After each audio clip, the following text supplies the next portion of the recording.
The escape pod screamed through the void, its hull glowing red-hot as it tore away from the dying Zelani transport ship.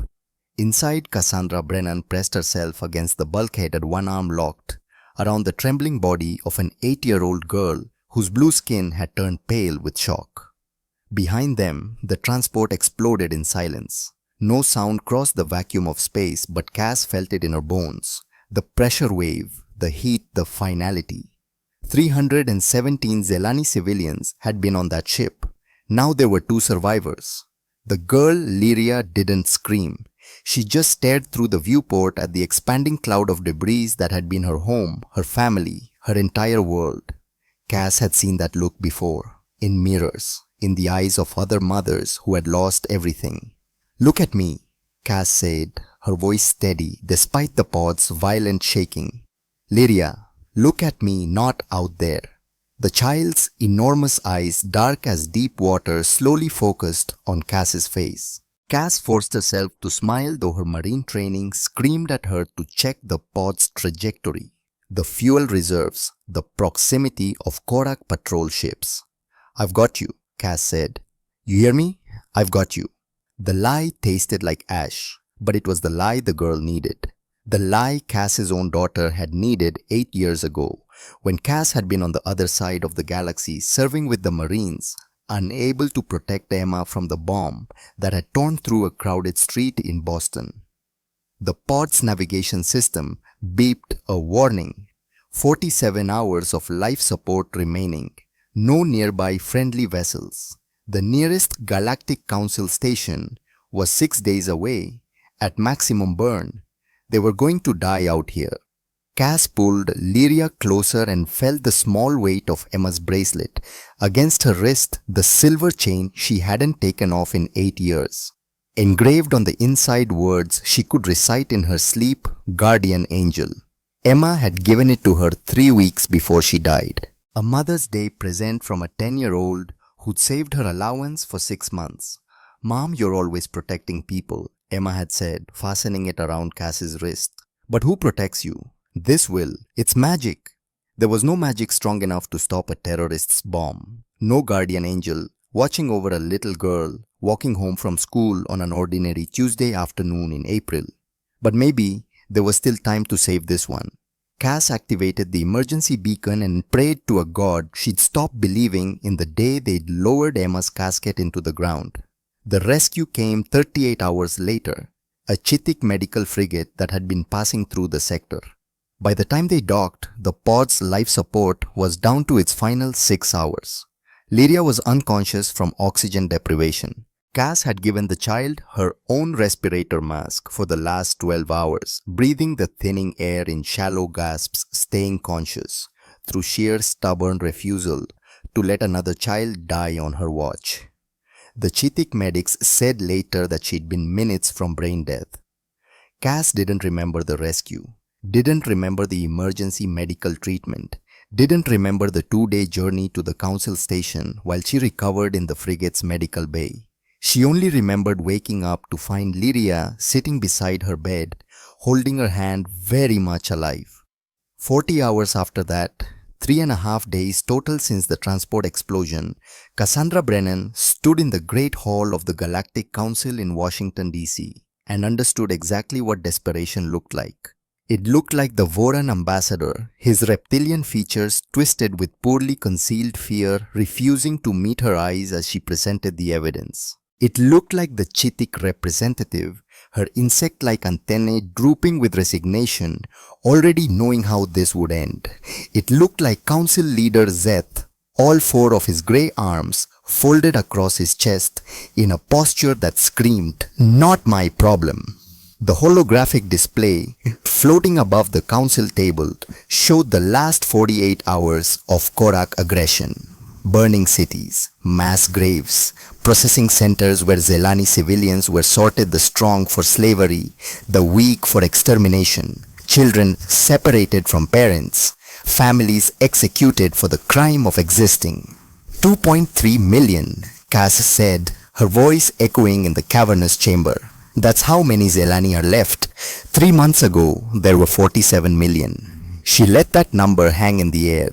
Let them feel the weight of it. The Korak Empire has 14 dreadnoughts moving toward the last Zelani colony world.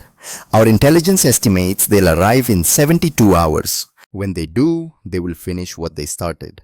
Complete eradication of an entire species. The Voran ambassador shifted in his seat. Ambassador Brennan, we understand your concern, but the Korak military is stronger than you.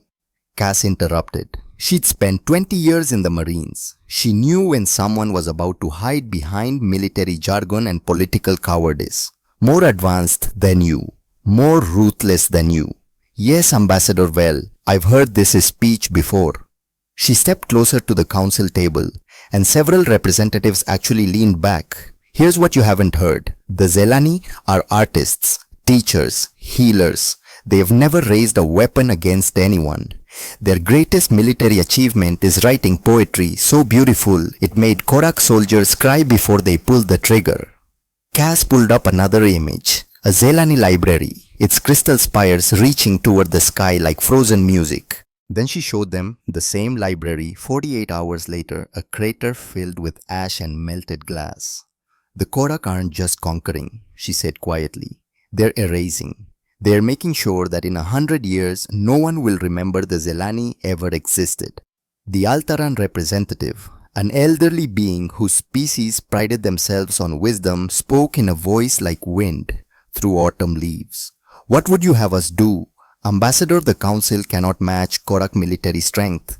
Any intervention would result in catastrophic losses. Then don't intervene, Cass said. The room fell silent. Every eye turned toward her. I'm not asking you to fight, Cass continued. I'm asking you to step aside. Step aside for what? Zeth asked, his voice wary.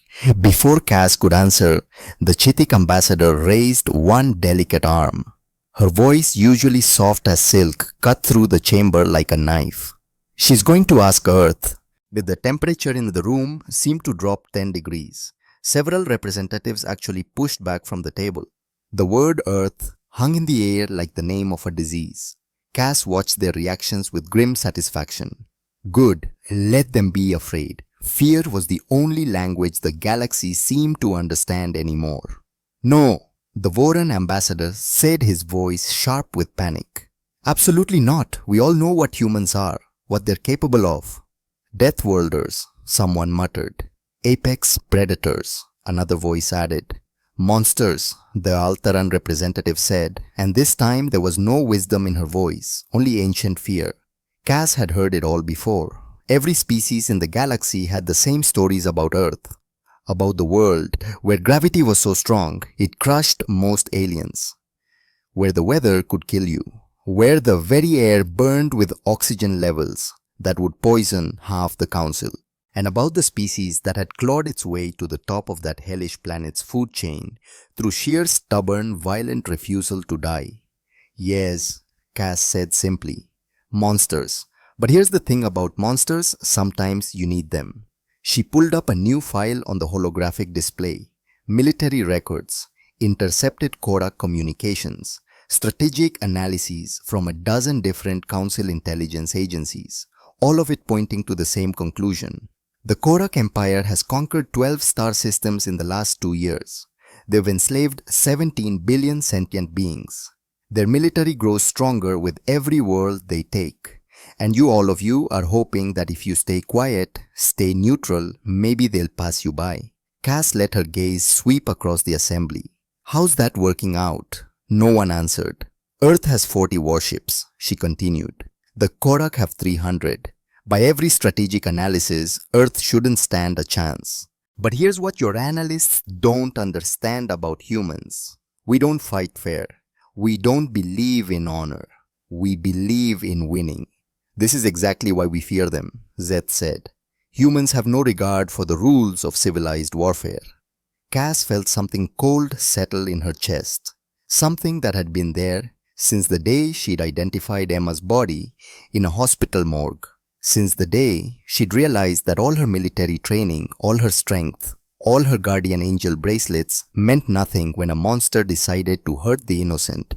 You're right, she said quietly. We have no regard for your rules. Because your rules let civilizations die while you debate procedure. She closed the holographic display with a gesture that was almost violent. I am formally requesting military assistance from Earth, not as a representative of the Galactic Council, but as ambassador of the Zelani Federation. This request bypasses Council authority and invokes the Treaty of Independent Alliance. Legal chaos erupted around the table. Representatives shouted over each other, citing regulations and protocols. Zeth's 4 arms waved for silence, but no one paid attention. The Chitic ambassador's soft voice somehow cut through the noise. If you do this, Ambassador Brennan, you will be responsible for whatever happens next. The humans will not fight a clean war. They will do things that will give you nightmares. And when it's over, everyone in this galaxy will know that you were the one who unleashed them. Cass thought about Lyria, hiding in the escape pod, her blue skin pale with terror. Thought about Emma, who had never gotten the chance to hide, who had died instantly in the blast, who had been 10 years old and laughing with her friends when her world ended. Thought about 2.3 million Zelani who had 72 hours left to live. I'll take that responsibility, she said. The human response arrived 3 days later. The human response arrived 3 days later, which was by itself impossible. Earth was 47 light years from the Council station. Even with the fastest hyperspace drives in the galaxy, it should have taken 2 weeks for a message to reach Earth and another 2 weeks for a response to arrive. Yet somehow, barely 72 hours after Cass's request, a human fleet materialized at the edge of the system. 40 ships, each one sleek and dark, built for speed rather than intimidation. They moved through space like sharks through water, silent, efficient, and absolutely terrifying. The lead ship docked with the Council station without requesting permission. The airlock cycled, and General Victoria Harlow walked into the reception bay like she owned it. Cass had seen the files on Earth's military commanders, had studied their tactics, their psychology, their history. But nothing had prepared her for the reality of Victoria Harlow in person. She wasn't tall, 5'7" at most, but she moved with the controlled grace of decades spent mastering violence, each step deliberate and efficient. Her platinum blonde hair was pulled back in a severe bun. Her uniform was immaculate. Her eyes were the color of winter ice. She looked perfectly normal, which somehow made her more frightening. Behind her came her senior staff, a weapons specialist with scars on his knuckles and a smile that never reached his eyes, an intelligence officer with red hair and the kind of sharp focus that suggested she saw 3 moves ahead of everyone else, a communications officer who moved like he'd been trained to kill with his hands before he'd learned to talk. They all looked human enough, but there was something in the way they walked, the way they scanned the room, the way they positioned themselves to cover every angle. Something that reminded Cass of documentaries she'd seen about wolf packs, predators, not pretending to be civilized, just waiting for the right moment to stop pretending. Council leader Zeth, General Harlow, said, her voice polite and absolutely devoid of warmth. We received the ambassador's message. We came as quickly as we could. The way she said it made traveling 47 light years in 3 days sound like stopping by a neighbor's house. Zeth's 4 arms shifted nervously. General Harlow, this is unexpected. We were under the impression Earth required more time to consider. We've been considering for 8 months, Harlow interrupted smoothly. We've been tracking Korak movements since they entered Zelani space. Our fleet has been stationed in the outer rim, 12 light years from this station, running what your military would call reconnaissance operations, what we call hunting. She let that sink in. We were already in position, Council leader. We were just waiting for someone to ask for help. When Ambassador Brennan's request came through, we jumped at immediately. 12 light years at maximum hyperspace burn roughly 70 hours transit time. We've been ready for this fight since the Korak fired their first shot at a Zelani city. The room went very quiet. 40 ships, each one sleek and dark, built for speed rather than intimidation. They moved through space like sharks, through water, silent, efficient, and absolutely terrifying.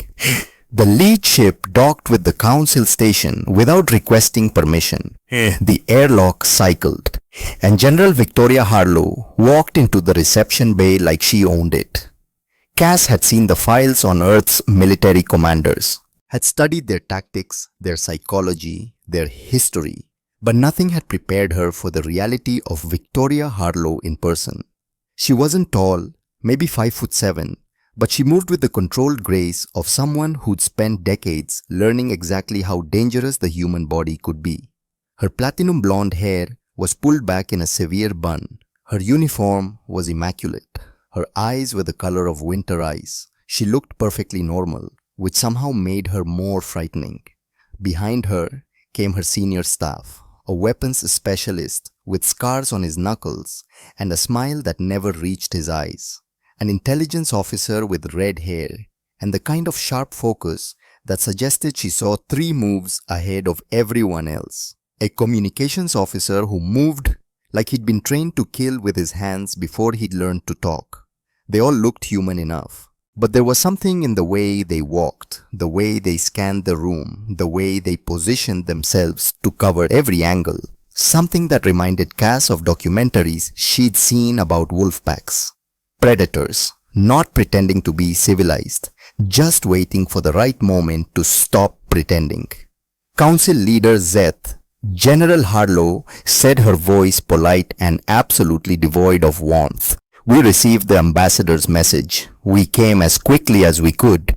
The way she said it made traveling 47 light years in 3 days sound like stopping by a neighbor's house. Zeth's forearms shifted nervously. "General Harlow, this is unexpected. We were under the impression Earth required more time to consider." "We've been considering for 8 months, Harlow interrupted smoothly. "We've been tracking Korak movements since they entered Zelani space. We were just waiting for someone to ask for help." The room went very quiet. "You've been watching," the Voran ambassador said slowly. "You knew this was happening and you did nothing." Harlow's ice blue eyes fixed on him. "We did exactly what the Galactic Council did. We watched, we documented, we waited. The difference is, when someone finally asked for help, we actually showed up." She turned to Cass. "Ambassador Brennan, I understand you're the one who made the request." Cass stepped forward, acutely aware that every eye in the room was on her, aware that this moment would define everything that came next. "General Harlow, thank you for responding. The Zelani people are facing genocide. I know what you need," Harlow said. "I've read the reports, 45 million dead in 3 months, 2.3 million survivors, 72 hours until the Korak finished the job." Her expression didn't change, but something flickered in those cold eyes. "Children, yes," Cass said quietly. "They're killing the children. Anyone too young, too old, too weak to work in their slave factories. They're exterminating them." For just a moment, something that might have been emotion crossed Harlow's face. Then it was gone, locked down behind military discipline. "Ambassador Brennan, I need to be very clear about what you're asking for. If Earth intervenes, we will stop the Korak, but we won't do it the way the Council does things. We won't follow their rules about proportional response or honorable combat. We will do whatever is necessary to protect those civilians." Do you understand what that means? Cass thought about Emma, about the moment she'd seen her daughter's name on the casualty list, about the rage that had burned through her so hot and bright it had nearly consumed her, about the cold clarity that had come after the understanding that being nice, being civilized, being honorable didn't stop monsters from hurting children. "Yes," she said, "I understand." "Then let me make this even clearer," Harlow said. "If we do this, you're coming with us." The declaration hit Cass like a physical blow. You opened this door, Ambassador. You asked the monsters to come out and play. So you're going to watch what monsters look like when they're protecting something. Harlow's voice was flat, implacable. "You'll ride on my flagship. You'll observe our operations. And when this is over, you'll be the one who explains to the galaxy exactly what happened and why it was necessary." Cass felt the weight of every gaze in the room, felt the fear radiating from the council representatives, felt the cold calculation in Harlow's eyes, testing her, measuring her, deciding whether she was worth the risk. She thought about Lyria, safe now in the medical bay, asking Cass if her mother was still alive somewhere. Thought about 2.3 million people who would be dead in 3 days if Cass backed down now. Thought about Emma's bracelet cold against her wrist. Guardian angel. When do we leave? Cass asked. Harlow smiled. It was the kind of smile that made Cass's marine training kick in, made her want to check her exits and her weapon loadout. The kind of smile that said someone was about to learn a very painful lesson. 30 minutes, Harlow said. I suggest you pack light. The flagship was called Retribution. Of course it was. Cass stood in the observation deck as the fleet prepared to jump to hyperspace, watching the crew move with the kind of efficiency that came from years of training and absolute discipline. No one wasted movement. No one raised their voice. They worked like components in a machine, each person knowing exactly what they were supposed to do and when. Impressive, isn't it? Cass turned to find Dr. Rebecca Ashford standing beside her. The intelligence officer looked younger up close, maybe 34, with red hair pulled back in a ponytail, and the kind of sharp green eyes that suggested she was always analyzing, always calculating. Your crew, Cass said. They're very coordinated. We train together, fight together, die together if necessary. Ashford's voice was matter of fact. That's how you survive when you're from a death world. You learn to trust your pack or you don't make it home. Well, is that what you call yourselves, a pack? Sometimes.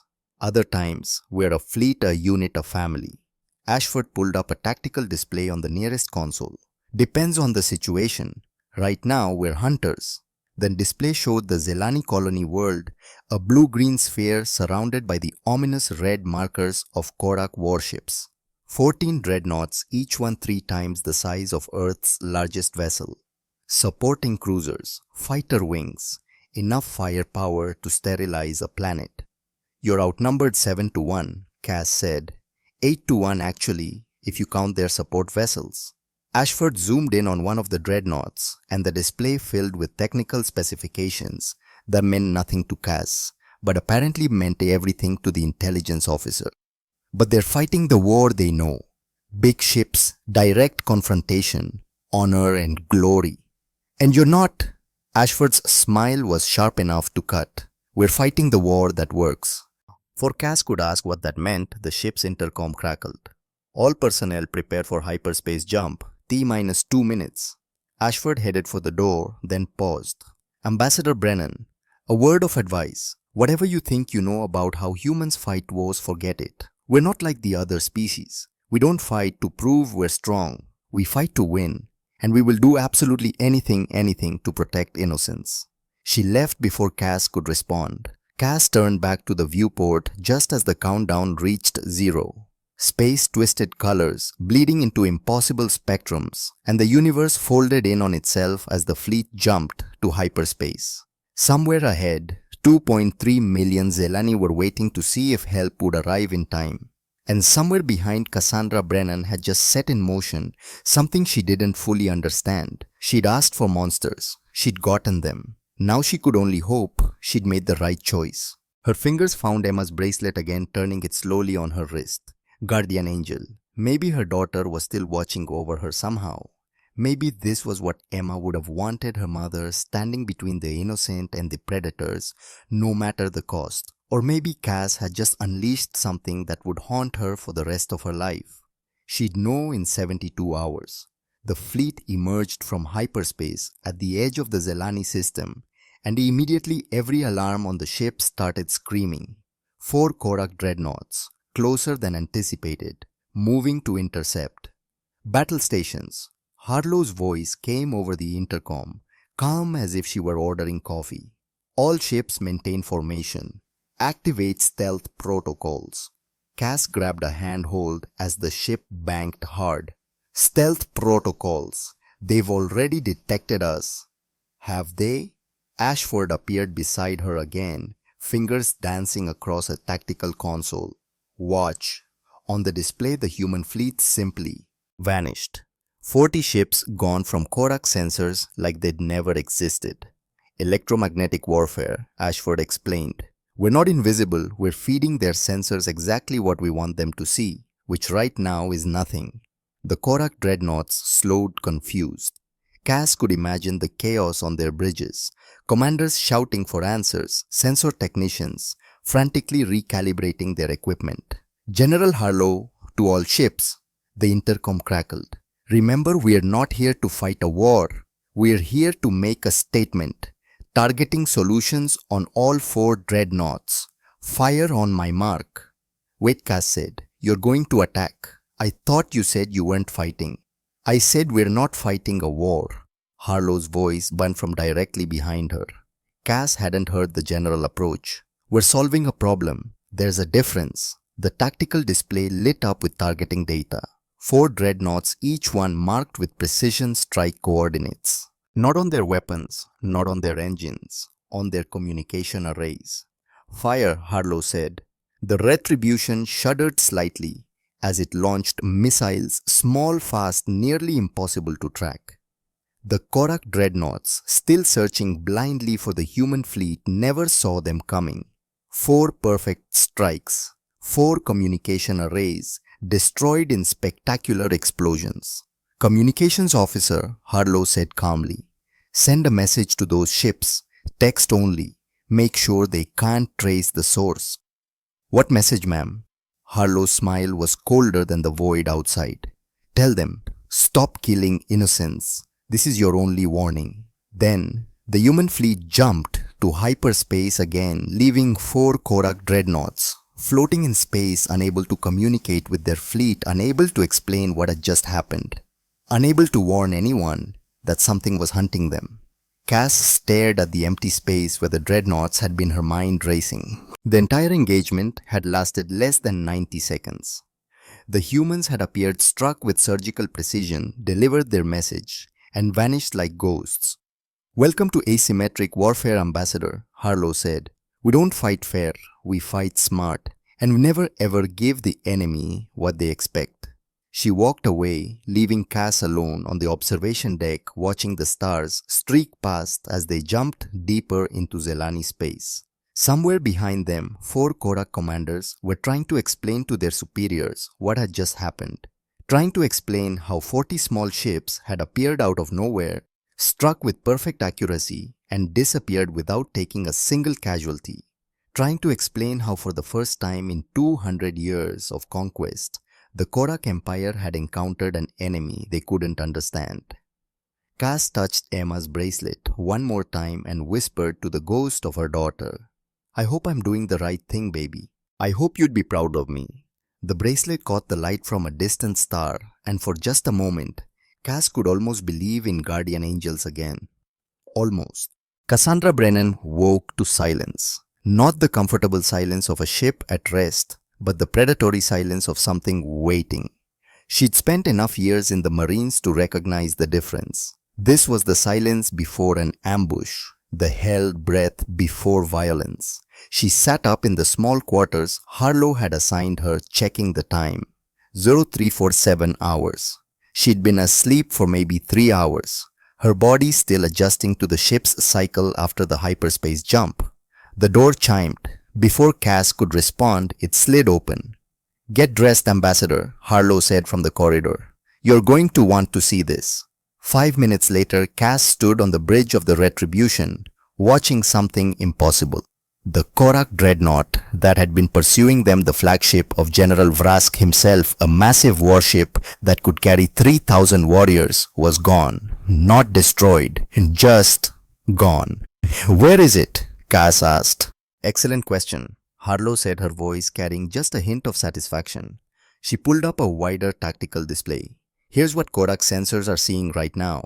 The display showed empty space, stars, nebula, nothing else. And here's what's actually there. Harlow touched a control and the image shifted. Now Cass could see the dreadnought floating dead in space. No lights, no power signature, no life signs active. You killed them. The words came out sharper than Cass intended. They're alive, Dr. Ashford said from her station, fingers dancing across holographic controls. Unconscious, but alive. We flooded their ventilation system with a sedative gas.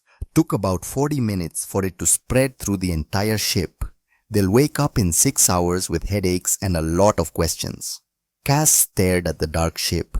3,000 Korak warriors, the Empire's finest, rendered helpless, without a single shot fired. How did you even get close enough to... We've been following them for 3 days, Harlow interrupted.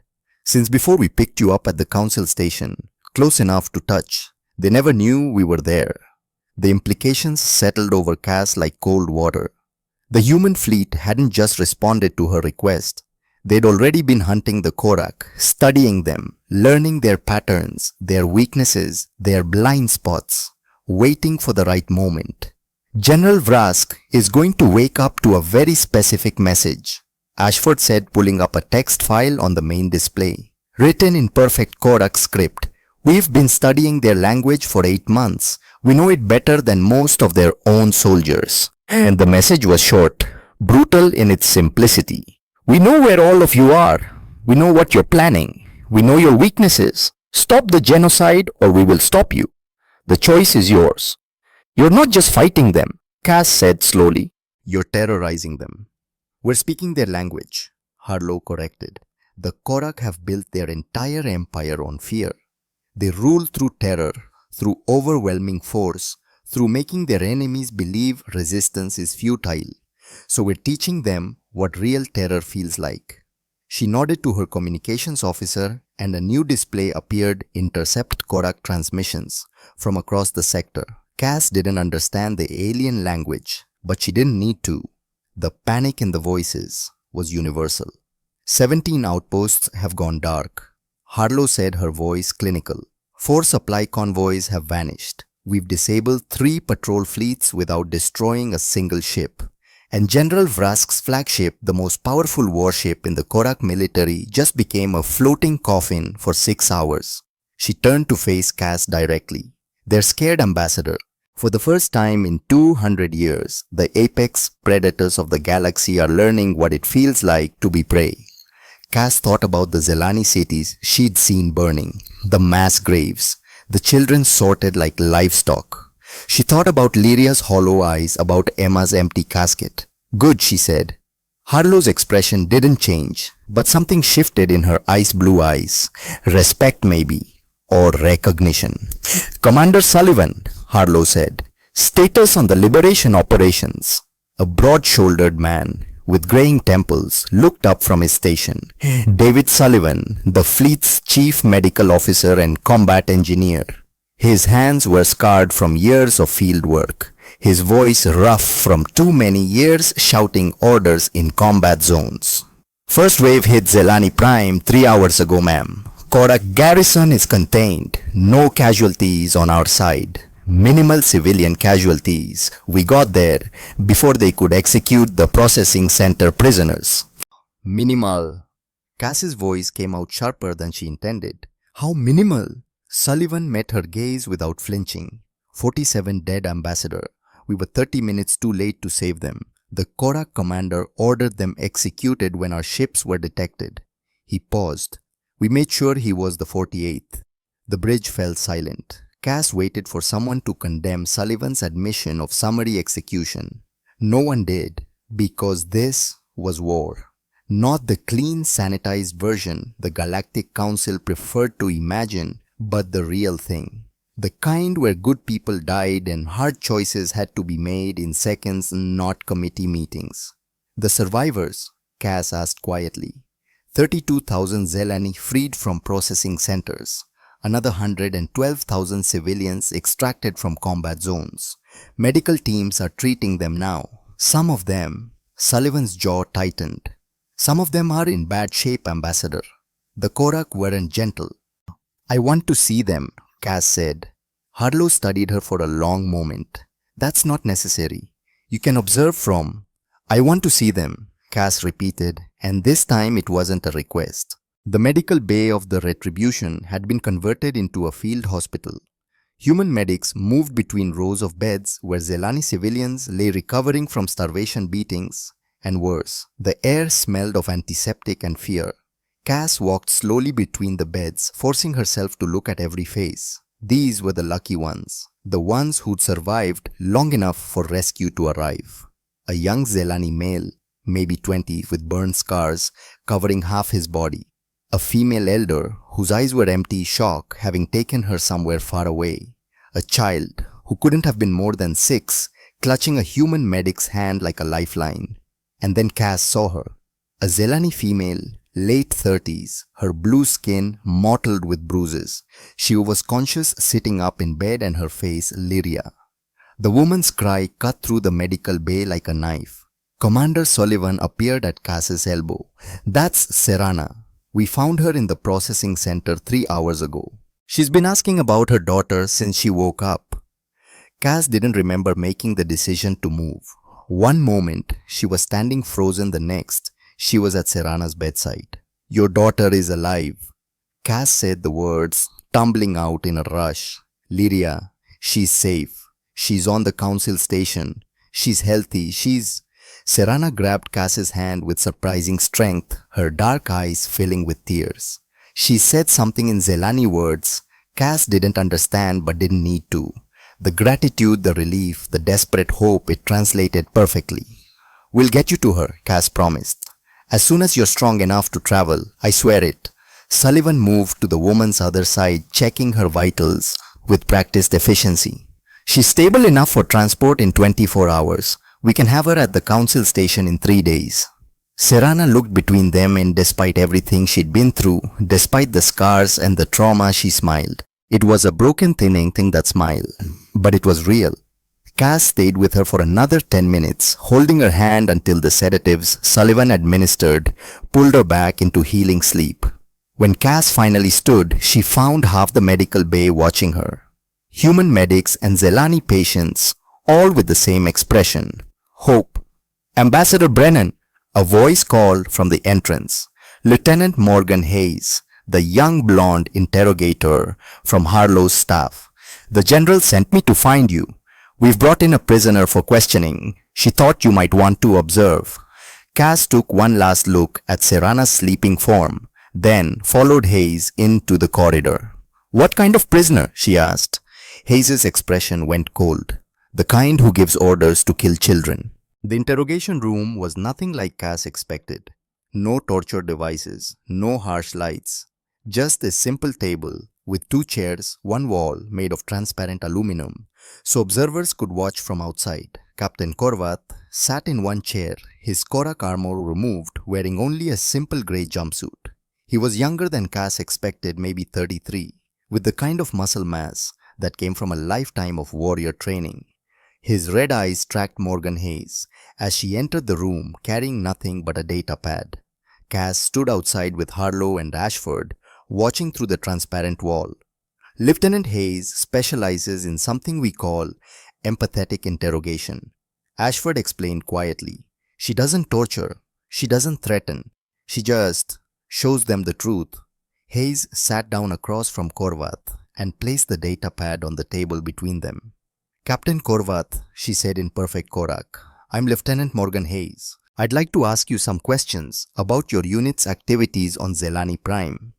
Korvath laughed. The sound was bitter, defiant. "I will tell you nothing human.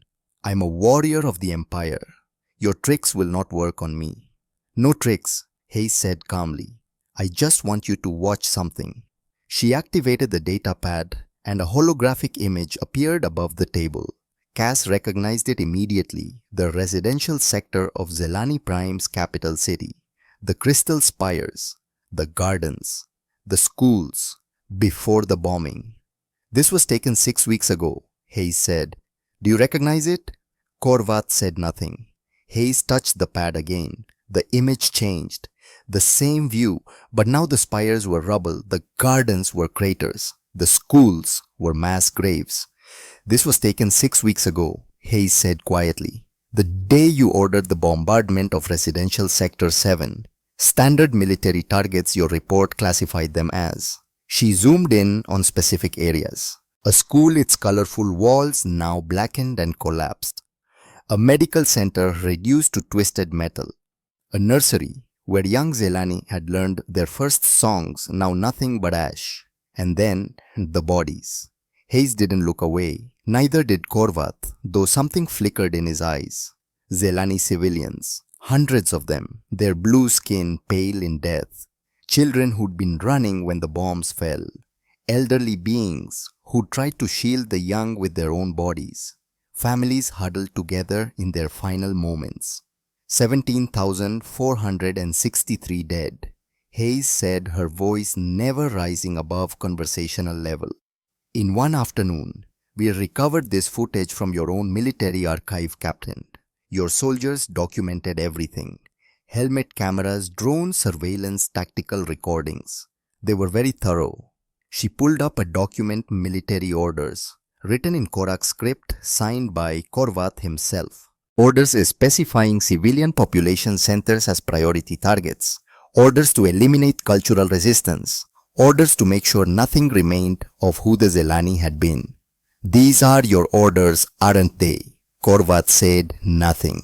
This was war, he finally said, but his voice lacked conviction. Casualties are expected. The weak die so the strong can survive. It is the natural order. The natural order, Hayes repeated. She pulled up another image. A Zelani mother still holding her infant. Both dead, caught in the moment she tried to protect her child with her own body. Her name was Mira, Hayes said. She taught literature to young Zelani. Her daughter's name was Kessa. She was 2 years old. We identified them from the Zelani civilian registry that your soldiers thoughtfully preserved, I assume, so you could track down any survivors.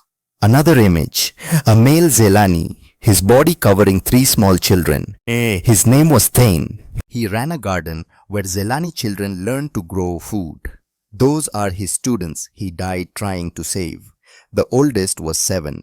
Image after image, each one with a name, an occupation, a life that Korvath's orders had ended. Outside the room, Cass felt her hands clench into fists. She watched Korvath's face, saw the cracks forming in his warriors' composure. They resisted, he said weakly. They harbored enemies of the Empire. Hayes touched the datapad one more time. The image that appeared made Cass's breath catch in her throat. It was Lyria, 8 years old, her blue skin smudged with ash and blood, crouched in a small pocket of space created by a collapsed ceiling beam. The footage was grainy shot from a Korak soldier's helmet camera during the demolition sweep that came after the bombardment. The soldiers' team had walked within 3 meters of her hiding spot. The audio captured their conversation, casual banter about the effectiveness of the bombing, complaints about the heat, a joke about Zelani architecture being prettier when it's on fire. They'd never looked down, never saw the small terrified child holding her breath in the rubble, too scared to even cry. Then, Korvath's voice came through the audio transmitted to all demolition teams. Complete sector clearance, no structures left standing, no survivors. Authorization code Korvath 77 Alpha. The soldiers' team had set charges 30 meters from Lyria's location and moved on. When the charges detonated, pure chance, a support beam falling at exactly the right angle had created a pocket that absorbed the blast wave. Lyria had survived because of physics and luck, nothing more. This is Lyria, Hayes said, her voice still calm, still professional, but with an edge of cold steel underneath. She's 8 years old. She lost her mother, her father, her 3 brothers, her grandparents, her friends, her teachers. She lost everything because you decided a residential sector where children went to school was a military target. Hayes paused the footage on Lyria's face, eyes wide with terror, small hands pressed over her mouth to muffle any sound.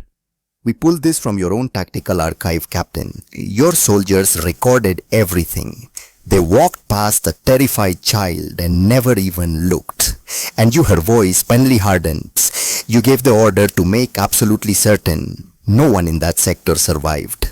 The audio captured what happened next. Korvath's voice giving the order to demolish the entire sector, to make sure no one survived. Lyria had lived because a piece of ceiling had fallen at just the right angle, creating a pocket of space that the demolition charges had missed. Pure luck, nothing more. This is Lyria, Hayes said softly. She's 8 years old. She lost her mother, her father, her 3 brothers, her grandparents, her friends. She lost everything because you decided a residential sector was a military target. She leaned back in her chair, and for the first time since entering the room, her voice changed. The calm professionalism vanished, replaced by something cold and hard. Captain Korvath, my species has a saying, when you hunt monsters and be careful not to become one yourself. But you never hunted monsters, did you? You hunted innocence. You became the monster. Silence filled the interrogation room. Korvath stared at the image of Lyria, and something in his face began to crumble. Not his warrior's pride, something deeper. His certainty, his righteousness, his ability to tell himself that what he'd done was necessary. Outside, Cass felt tears running down her face. She hadn't realized she was crying until Harlow handed her a tissue without saying a word.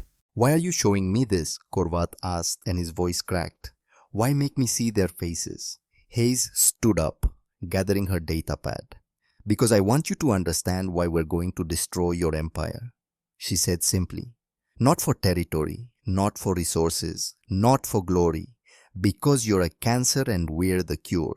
She walked to the door, then paused. "Your superiors will ask you what happened here. What the humans did to make you talk. Tell them the truth. We didn't torture you. We didn't threaten you. We just made you see what you'd done. And that was worse than anything we could have inflicted." Hayes left Korvath sitting alone in the interrogation room, staring at the frozen image of an 8-year-old girl who'd survived his orders through pure chance. Cass met Hayes in the corridor, Harlow and Ashford following behind. "That was," Cass couldn't find the words. "Necessary," Hayes said.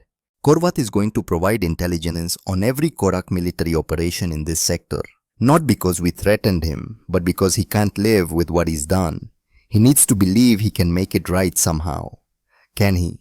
Cass asked. Hayes' expression was bleak. "No, but he'll try anyway, and in trying, he'll give us everything we need to save the Zelani who are still alive." They walked in silence for a moment before Harlow spoke. "Ambassador Brennan, we're approaching the second liberated world. I think you should see what happens after we clear out the Korak." The planet Zelara had been under Korak occupation for 6 weeks. The human fleet had liberated it 12 hours ago using the same tactics, ghost protocols, surgical strikes, overwhelming psychological warfare. Not a single human casualty. The Korak garrison had surrendered without firing a shot. Cass stood in what had been a Korak command center, now converted into a coordination hub for reconstruction efforts. Around her, the transformation was remarkable. Human engineers worked alongside Zelani survivors, clearing rubble and restoring power grids. Medical teams, the same soldiers who disabled warships with ruthless efficiency, now treated civilians with infinite patience. Cooks studied Zelani dietary requirements, preparing foods that the refugees could actually eat. Commander Sullivan directed the operation with the same precision he'd used in combat. But now instead of targeting enemy ships, he was building temporary shelters. Instead of deploying weapons, he was distributing medical supplies. "Ambassador Brennan," Sullivan called, waving her over. "Got someone who wants to meet you." A young Zelani female approached, maybe 17, carrying a data pad filled with architectural plans. Her name was Kira, and she was one of the survivors who'd been pulled from a processing center. "Ambassador," she said in heavily accented but clear galactic common, "the humans asked me to help design the new school. They said I should make it like our old ones before the Korak came. They said our culture should be preserved, not erased."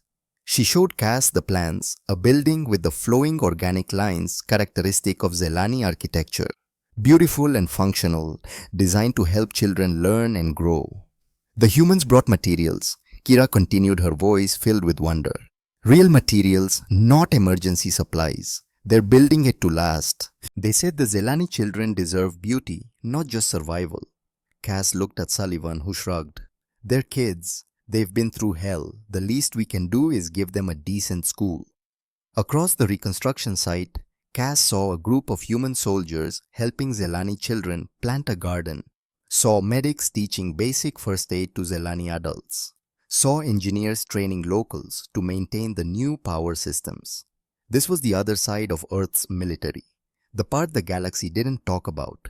Not just the capacity for violence, but the capacity for care, for rebuilding, for treating the people they'd saved as if they mattered. Ambassador, Dr. Ashford's voice crackled over Cass's communicator. General Harlow requests your presence on the Retribution. We've received a transmission from General Vrask. He's ready to talk. Cass took one last look at the reconstruction efforts, at Zelani and humans working together to build something new from the ashes of war, then headed back to the shuttle. The contrast was striking. Humans who could dismantle an empire with surgical precision, then turn around and help children plant flowers. Monsters, the galaxy called them. Guardian angels, Cass was starting to think. Maybe both. General Vrask's face filled the main view screen on the Retribution's bridge. The Korak commander looked like he'd aged 10 years in the past week. His red eyes were bloodshot, his posture less rigid than military protocol demanded. General Harlow, he said, his voice rough. I am transmitting unconditional surrender of all Korak forces in the Zelani sector.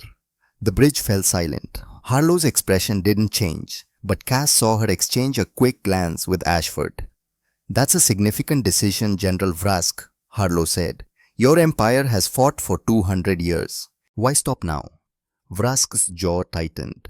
Because you're not fighting us, you're dissecting us. You know our every weakness. You've infiltrated our communications, our supply lines, our command structure. You've made us afraid to sleep in our own ships. He paused, and something that might have been shame flickered across his features. And because you've shown us what we've become, the broadcasts you send to every Korak world, the evidence of our crimes, our own people are turning against us. They've seen what we've done to the Zelani, to the Draken, to a dozen other species, and they're horrified. Harlow leaned forward slightly. Your soldiers will be treated with dignity and respect, General. The same dignity you denied others. They'll face trial for war crimes, but they'll receive fair hearings under Galactic Council law. And me, Vrask asked, you personally authorized the genocide of 45 million Zelani. Cass heard herself say. All eyes on the bridge turned to her, but she kept her focus on Vrask's face. You'll stand trial. You'll answer for every life you took. And if there's any justice in this galaxy, you'll spend the rest of your life remembering their faces. Vrask looked at her for a long moment. You're the one who called them, aren't you? The Zelani ambassador who asked Earth for help. Yes, Cass said. Then know this, ambassador. I don't surrender because I fear death. I surrender because I can no longer live with what I've done. Your monsters didn't destroy us with weapons. They destroyed us with truth. The transmission ended. Harlow turned to face Cass. The Galactic Council is convening in 48 hours. They want to discuss Earth's intervention.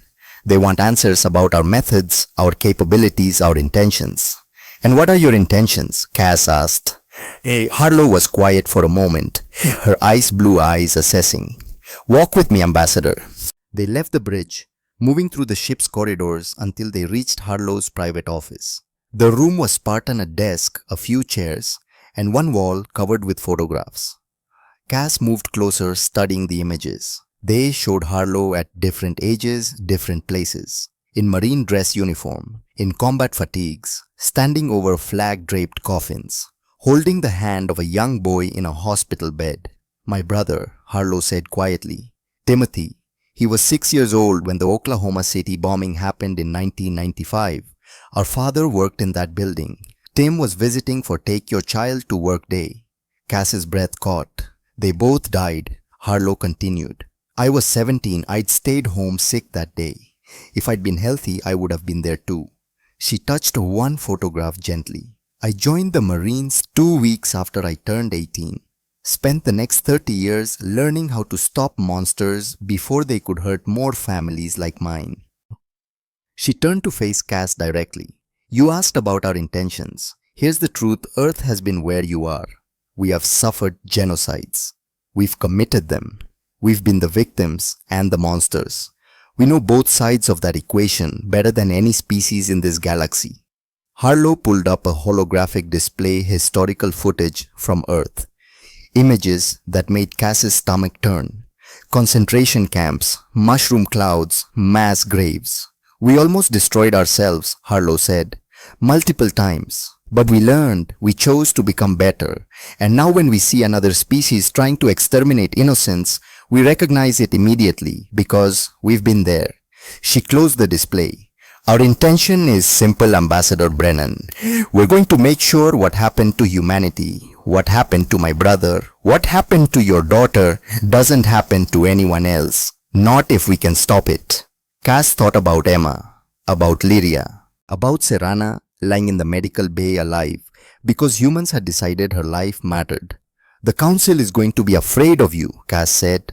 They're going to see your capabilities and worry about what happens when you decide to use them for something other than protection. I know, Harlow said. That's why you're going to speak for us. Me. You called us monsters, Ambassador. You asked us to come out of the dark and do terrible things to save innocent lives. And now you're going to stand in front of the Galactic Council and tell them whether that was the right choice. Harlow's expression was unreadable. Will you stand with us or condemn us?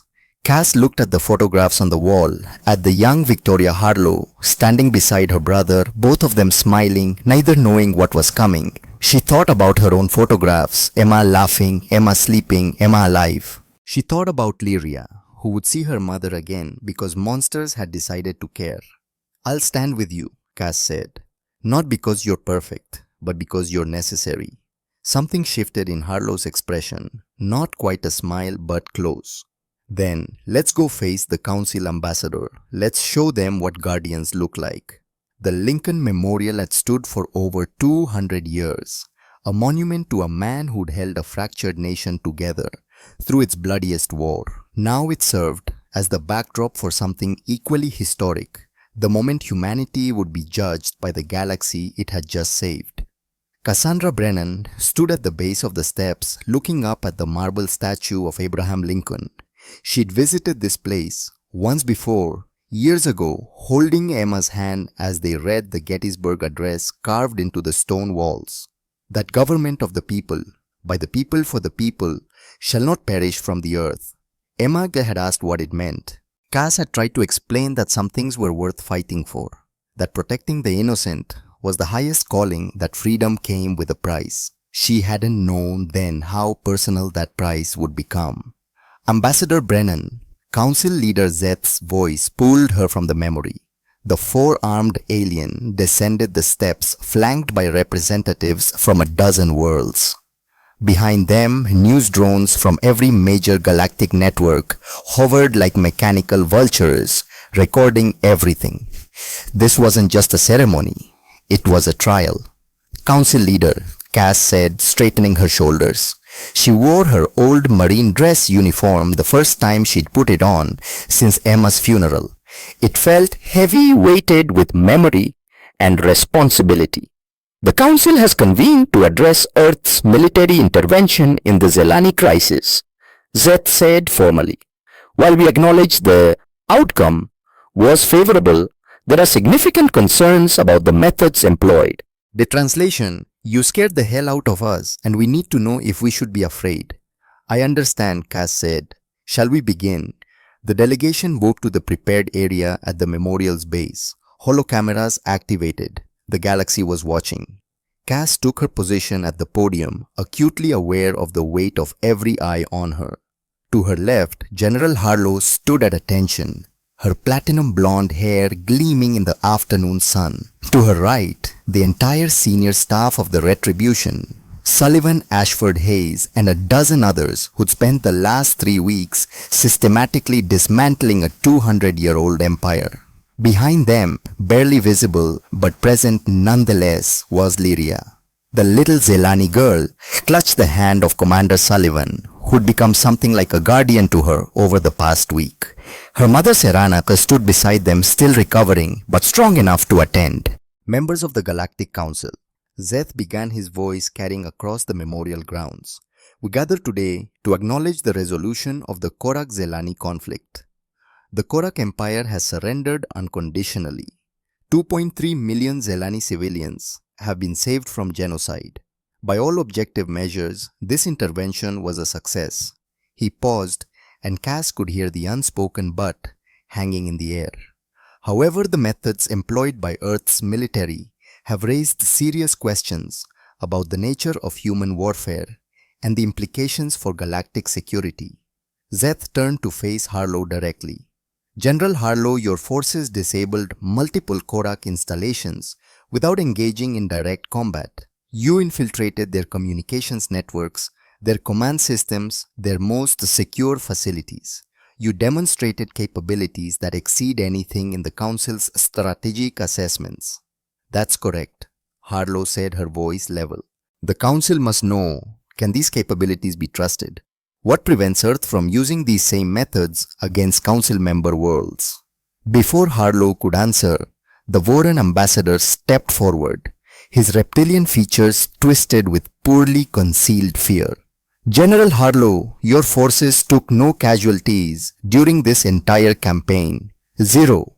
In 3 weeks of military operations against a superior enemy force, not one human died. That level of dominance is unprecedented. Terrifying even. It should be terrifying, Harlow said calmly, to anyone planning to commit genocide. The Voran ambassador flinched. But who decides what constitutes genocide? Who determines when Earth will intervene? What's to stop you from deciding that any conflict, any political disagreement warrants your intervention? Murmurs of agreement rippled through the assembled representatives. Cass watched Harlow's jaw tighten almost imperceptibly. The general was a brilliant military commander, but she wasn't a politician. She didn't know how to navigate the careful dance of diplomatic language, but Cass did. If I may, Cass said, stepping forward, I believe I can address the Council's concerns. Zeth's forearms gestured acknowledgement. Ambassador Brennan, you were the one who requested Earth's assistance. You observed their operations firsthand. Perhaps you can provide the Council with insight into human intentions. This was it, the moment everything balanced on. Cass could feel the weight of history pressing down on her shoulders, not just the outcome of this meeting, but the future relationship between Earth and the galaxy. She thought about Emma's bracelet still on her wrist. Guardian Angel. 3 weeks ago, Cass began, her voice carrying clearly across the memorial grounds. I stood in this city and made a choice that haunted me every day since. I asked for monsters. I called on the species that every civilization in this galaxy fears. I did it knowing what they were capable of, knowing the reputation they carried, knowing that once I opened that door, I couldn't close it again. She looked directly at the holo cameras, speaking to the billions watching across the galaxy. I want to tell you why I made that choice, and why I would make it again. Cass pulled up a holographic display images from the Zelani worlds before the Korak invasion. Crystal cities reaching toward the sky. Gardens where children learned to make music with light. Schools where the young studied art and poetry and philosophy. This was the Zelani civilization. A people who had never raised a weapon against anyone, who believed that beauty and knowledge were the highest achievements, who thought that if they just remained peaceful, they would be safe. The images shifted, the same locations, but now they were burning.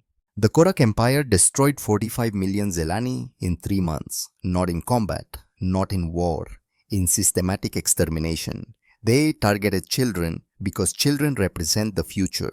They destroyed libraries because knowledge is memory. They erased art because culture is identity. Shita showed the processing centers, the mass graves, the footage that Lieutenant Hayes had shown to Captain Korvat Zelani, families dying together, trying to protect each other until the very end. I brought these to your council, Cass continued, her voice hardening. I showed you the evidence. I begged you to help, and every single one of you found a reason to say no. The assembled representatives shifted uncomfortably. Zeth's forearms crossed defensively. It wasn't fear of the Korak that stopped you, Cass said.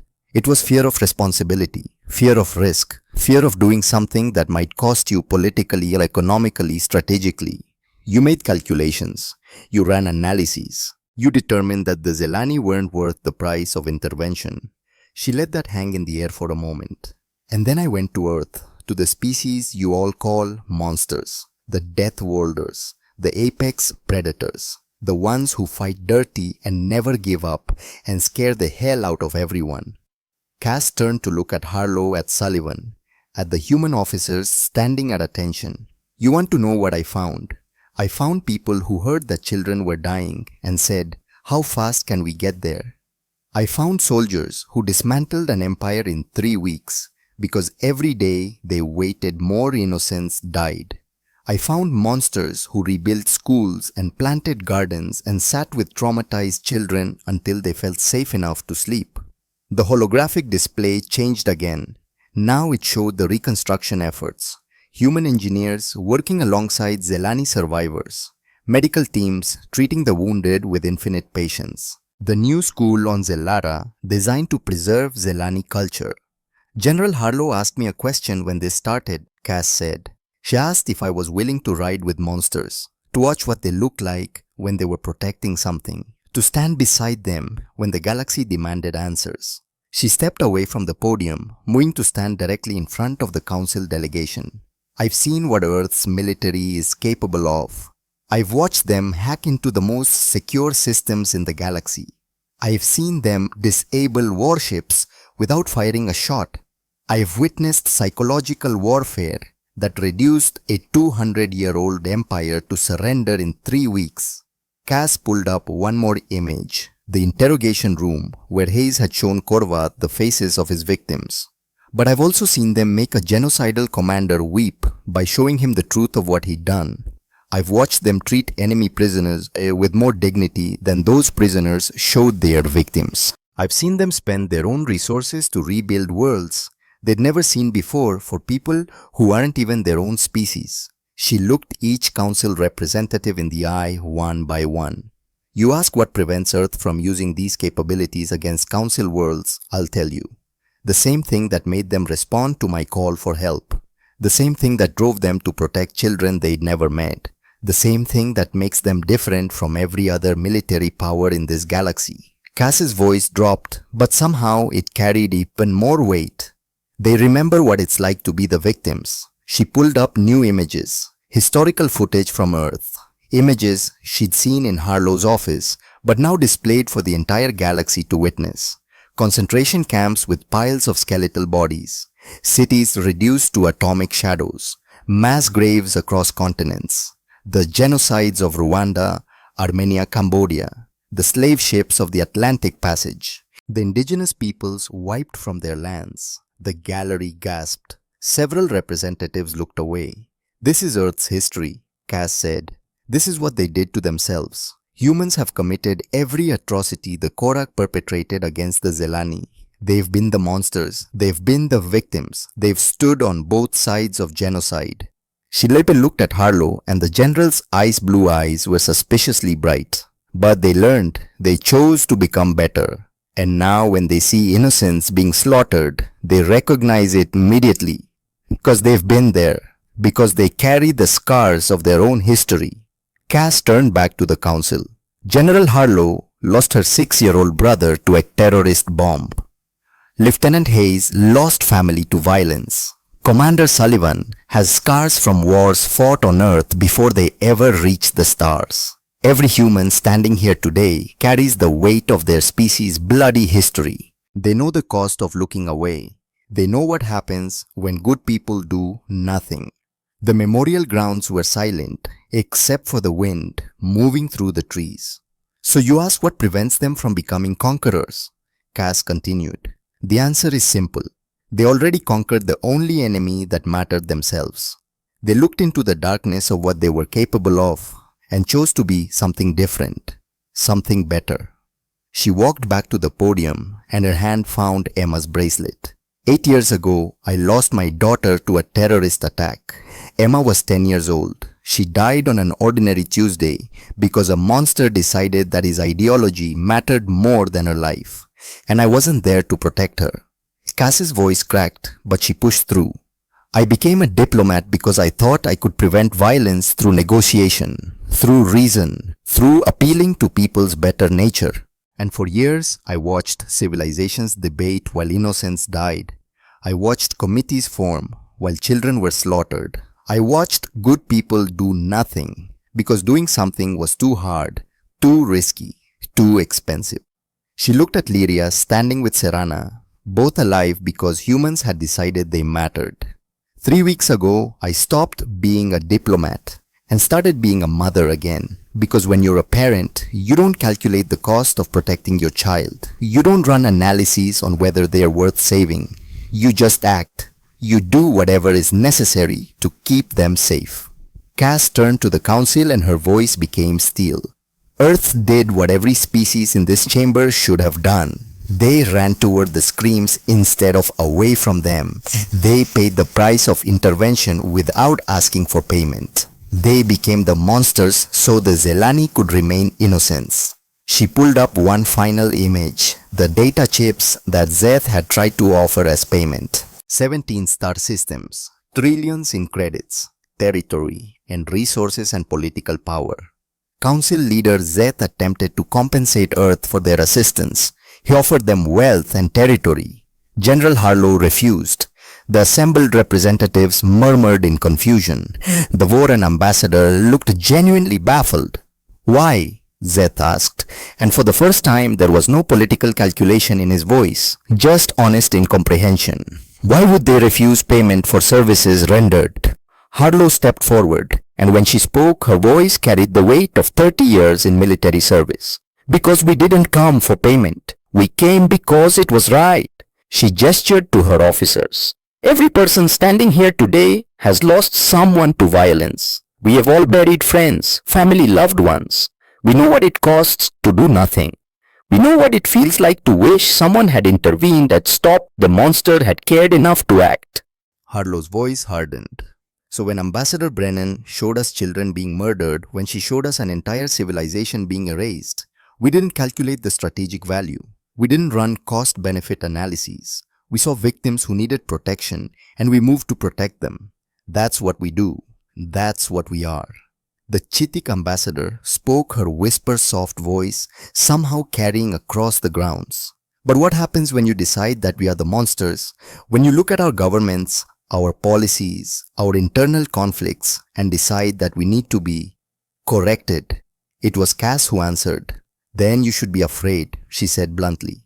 Because if any species in this council starts committing genocide, if any government begins systematically exterminating innocents, then yes, Earth will intervene.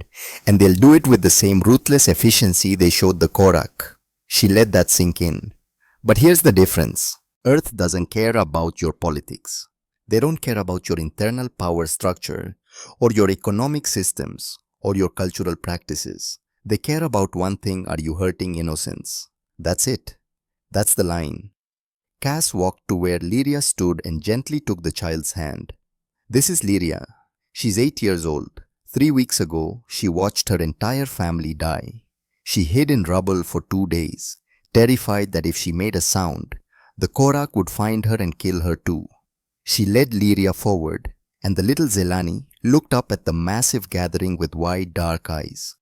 Earth didn't save her because she was politically valuable.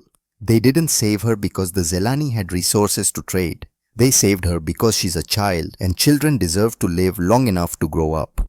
Cass knelt beside Lyria, meeting her at eye level. Tell them, sweetheart. Tell them what the humans did. Lyria's voice was small but clear. They found my mama. Commander Sullivan said she was alive and he brought her to me.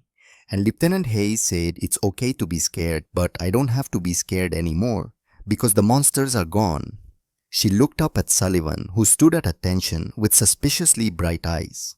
The human monsters chased the bad monsters away.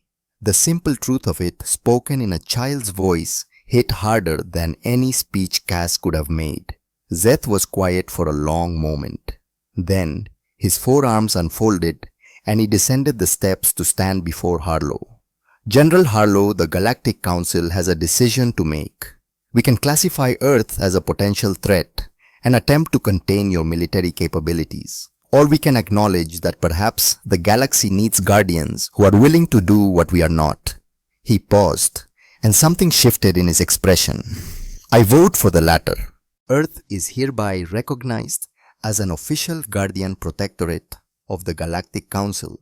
with authority to intervene in cases of genocide, systematic oppression, and crimes against sentient life. The announcement sent shockwaves through the assembly. Several representatives started to object, but Zeth raised all four arms for silence. This authority comes with limitations. Earth will report all interventions to the Council. They will not claim territory or resources from liberated worlds, and they will face Council review of their methods. He looked at Cass.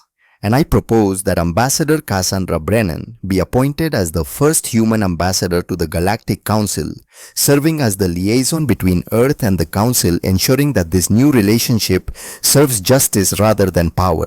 Cass felt the world tilt. Council leader You called the monsters ambassador, Zeth said. Now you'll speak for them. Will you accept this responsibility?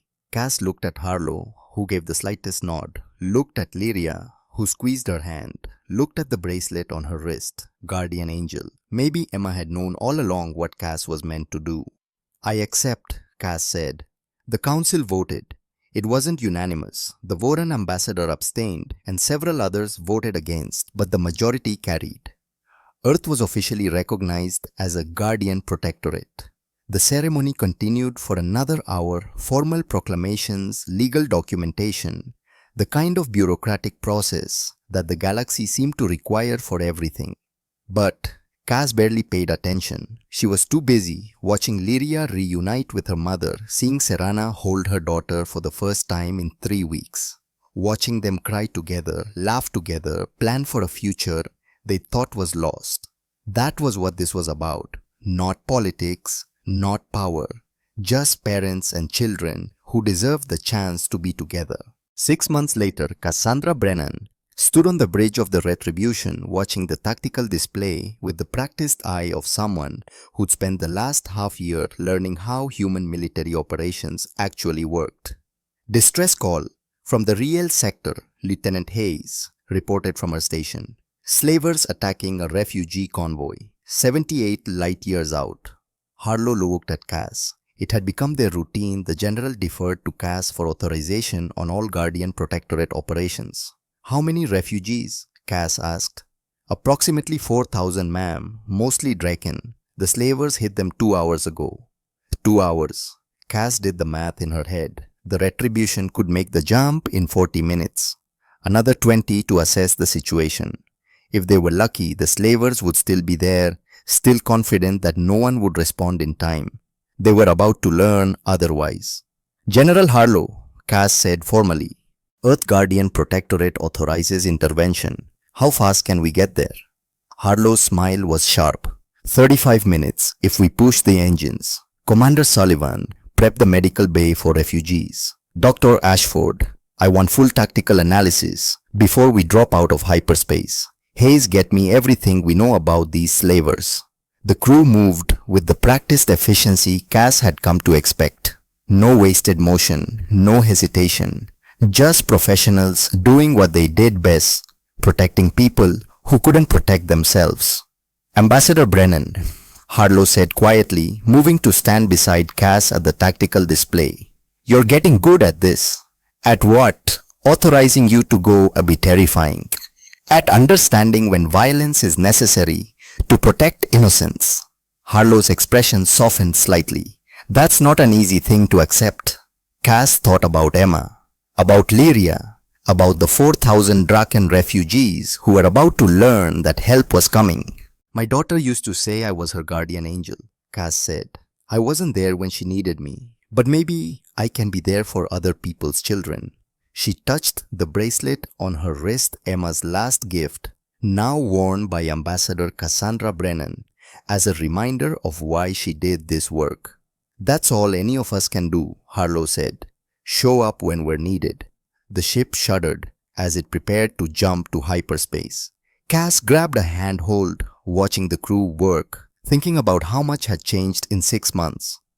The Zelani worlds were rebuilding. The Korak Empire was dismantled, its leaders facing war crimes tribunals.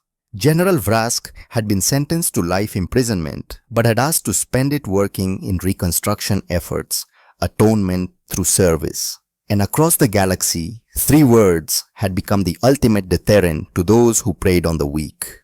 Call the humans. Pirates heard it and fled. Slavers heard it and released their captives. Would-be conquerors heard it and remembered what had happened to the Korak. The galaxy had learned that monsters were real, but they'd also learned that some monsters protected children. All hands prepare for jump, the intercom announced. Estimated arrival at Riel sector in 35 minutes. Cass watched through the viewport as space began to twist the ship, preparing to fold reality and leap across 78 light years in less time than it took to eat a meal. She thought about the refugees waiting for help that they probably didn't believe was coming. Thought about the slavers who were about to learn that the universe had changed. Thought about Emma, who would have been 18 now, who might have been proud of what her mother had become. General Harlow, Cass said as the ship jumped to hyperspace stars stretching into impossible lines of light. Let's show them what Guardians do. Harlow smiled, not the cold, predatory smile she gave enemies, but something warmer, something almost hopeful. Yes, ma'am, Ambassador.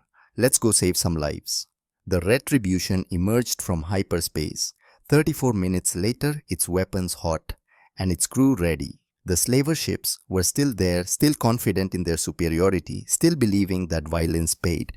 They were about to receive a very expensive education. And 78 light years away, 4,000 Draken refugees would live to see another day, would go home to their families, would tell stories about the day monsters came out of the darkness to save them. Because that's what Guardians did. They ran toward the screams. They paid the price. They protected the innocent. And they never ever asked for thanks. Somewhere in the universe, in whatever lay beyond death, maybe Emma was watching. Maybe she was proud. Maybe she understood that her mother had finally become the guardian angel she'd always believed the Cass could be. Or maybe Emma was just a memory, a bracelet on her wrist, a driving force that pushed Cassandra Brennan to be better, to do more, to stand between the monsters and their victims.